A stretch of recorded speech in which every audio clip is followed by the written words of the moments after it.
One more concept we need to understand here is equivalence class.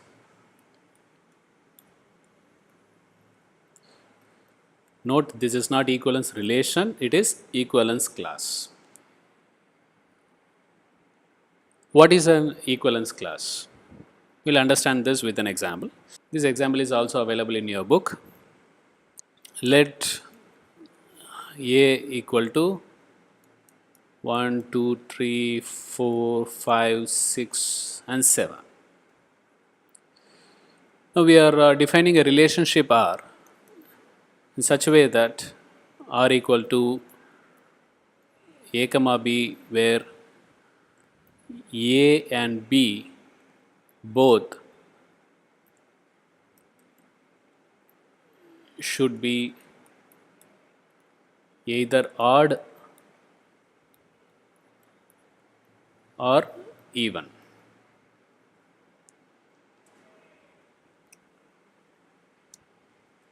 Whether this relation is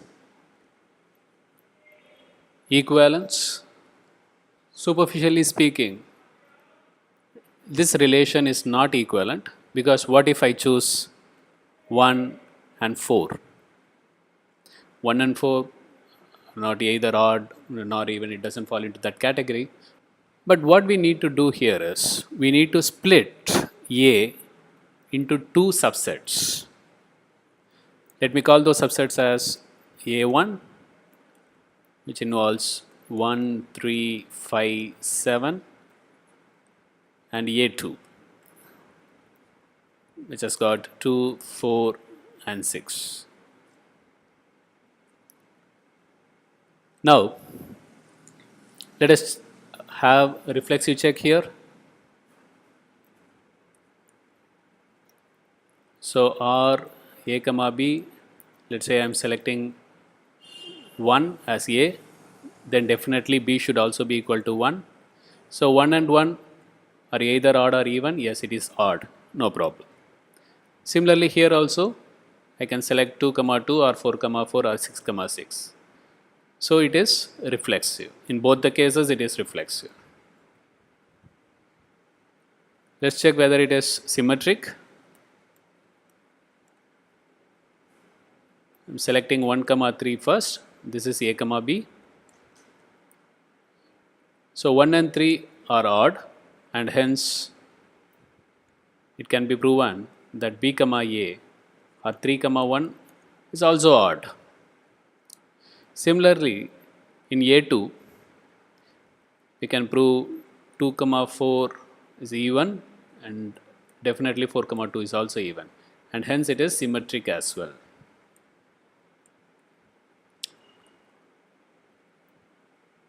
Going for transitive, if I choose 1 comma 3, 3 comma 5,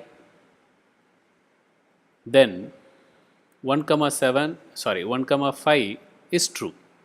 That is, the given relation is true for 1 comma 3, the given relation is true for 3 comma 5, and definitely it is true for 1 comma 5. It is A comma B, B comma C, and A comma C. So, transitive is proven for A1. In case of A2, let A comma B be 2 comma 4 and B comma C be 4 comma 6, then definitely 2 comma 6 also satisfies R, and hence both of them are transitive as well.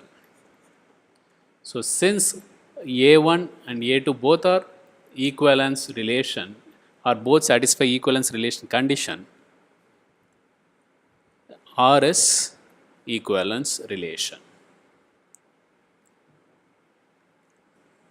Now, one curious point to note here is, if I interchange the elements, let's say I form a set 1 from taking 1 from here and taking 2 from here, 1 comma 2, it will not obey the given relation. So, in such cases, A1 and A2 are known as disjoint sets. That is, it doesn't have any relationship. That is, elements in A1, it will not have any relationship with elements in A2. These are two disjoint sets in the given set A. It looks something like this. If this is A, then this can be split into A1 and A2.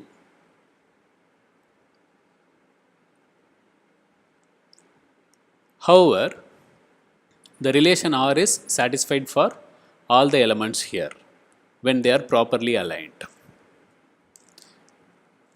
And this A1 and A2, to repeat, this A1 and A2 are nothing but the equivalence classes and disjoint sets.